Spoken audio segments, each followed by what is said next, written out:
This is by far one of my crazier theories or ideas, but if it turns out to be true, then it would explain everything. And we will be talking about this crazy idea in today's video, but first, like always, be sure to like the video and subscribe for more Star Wars content. Now, let's get into today's video.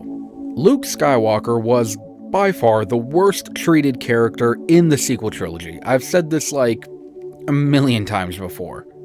Say what you want about Rey, or Finn, Poe, or even Rose, or anything else in the sequel trilogy, Luke was by far the biggest problem. I mean, even the people who like these movies have said that they don't like how Luke Skywalker was handled. I mean, some of them do, some of them don't, but the fact is, the majority of Star Wars fans feel like Luke was somewhat disrespected in the sequel trilogy. Anyway, the Filoniverse has the chance to fix all of this, and it could be done in a way that is so crazy that it might actually work. So I am thinking that the Filoniverse will introduce us to the concept of a clone Luke Skywalker. Now, this clone will be the Luke that we saw in the sequel trilogy. He will be the one who failed Ben and then left the galaxy to fend for itself while the First Order literally destroyed the Republic and took over everything and was spreading hate and fear across everything, and Luke didn't do anything about it. It's because he was a clone. Alright, and then the real hero, Luke Skywalker, the one that we saw in Return of the Jedi and the Season 2 finale of The Mandalorian, he will be in the unknown regions with Ahsoka and Thrawn and maybe Ezra, Mara Jade, and he will be helping them deal with the Grisk or some other threat. Now, a Force-sensitive clone isn't unheard of, as it has been done in both Legends and canon. In Legends, the insane fallen Jedi Joruus C'baoth took DNA from Luke's severed hand, which had been recovered on Cloud City by the Empire, and made his own version of the Jedi Knight. C'baoth trained the clone in the ways of the Force and eventually crafted him into a vessel for his will. Eventually, however, the clone was killed by another fan-favorite Legends character, Mara Jade. And there are also several other examples of Force-sensitive clones being brought to life in Legends as well. Now, in canon, we have seen two variations of Force-sensitive clones of Darth Sidious. First, we had Supreme Leader Snoke, who was controlled by Palpatine and was basically a meat puppet for the Emperor. And then we saw the mangled clone of Palpatine in Episode 9, that wasn't really complete and anything like that, but nonetheless, he was a clone that Palpatine's spirit was inhabiting. Now, while we don't know exactly how this clone or Snoke was created, I am hoping that we will get some of those answers very soon. However, I am thinking that the Filoniverse may give us another canon example of a Force-sensitive clone with this clone Luke Skywalker. So, how will this happen? I am thinking that after Luke takes Grogu and spends some years training him, that Luke will start to feel a darkness growing in the unknown regions. Fearing that the Sith may return, Luke will take his young Padawan Grogu and try to find the source of this darkness. They search throughout the unknown regions, going from planet to planet in search of any sign that the Sith are returning. They visit ancient worlds like Korriban, Nathema, Dromund Kaas, and Ziost, but they find nothing. Then, they hear rumors of a hidden planet, shrouded in the dark side of the Force. Luke takes Grogu to Ahsoka and Din Djarin and asks them to watch over him as he makes his way alone to Exegol.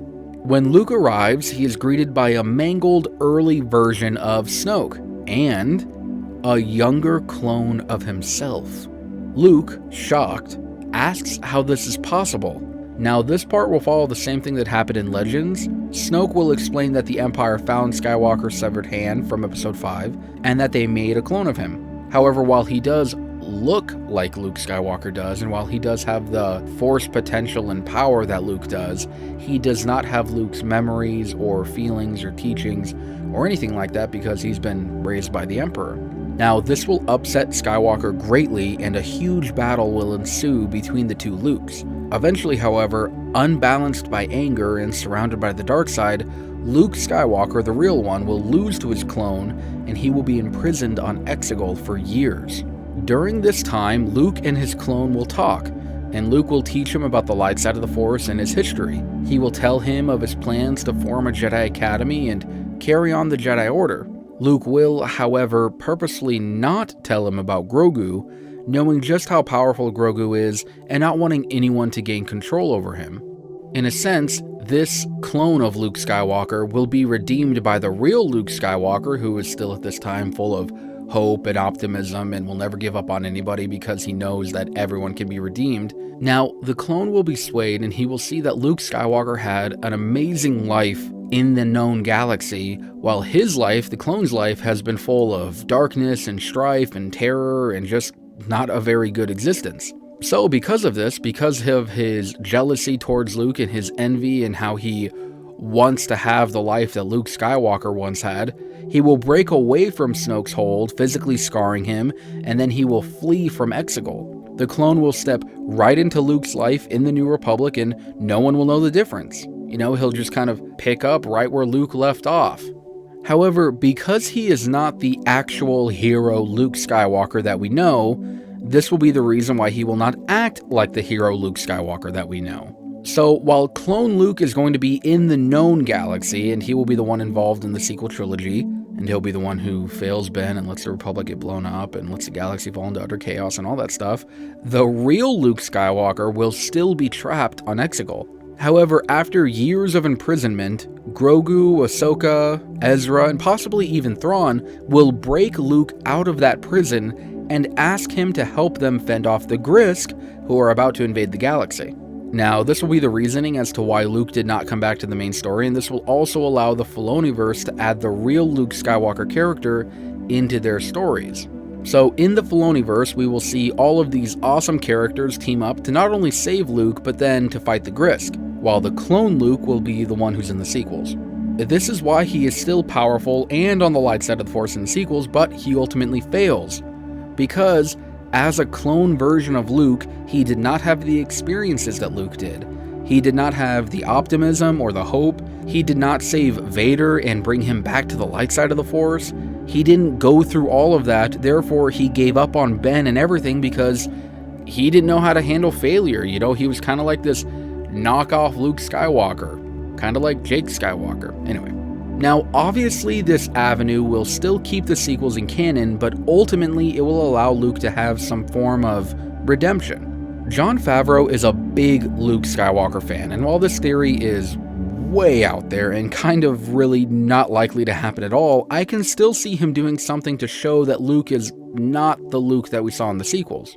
And yes, again, I know that this theory is crazy and far-fetched and full of plot holes, like so many plot holes. I'm already thinking of a ton right now.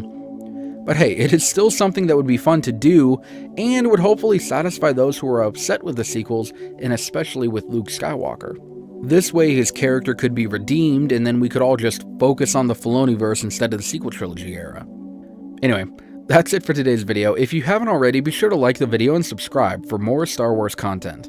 Also, let me know what you guys think in the comments. Does this theory make sense? Do you guys have any other ideas about what might happen within the Filoniverse or with Luke Skywalker in general? Let me know. And most important of all, remember to forever be a Star Wars fan.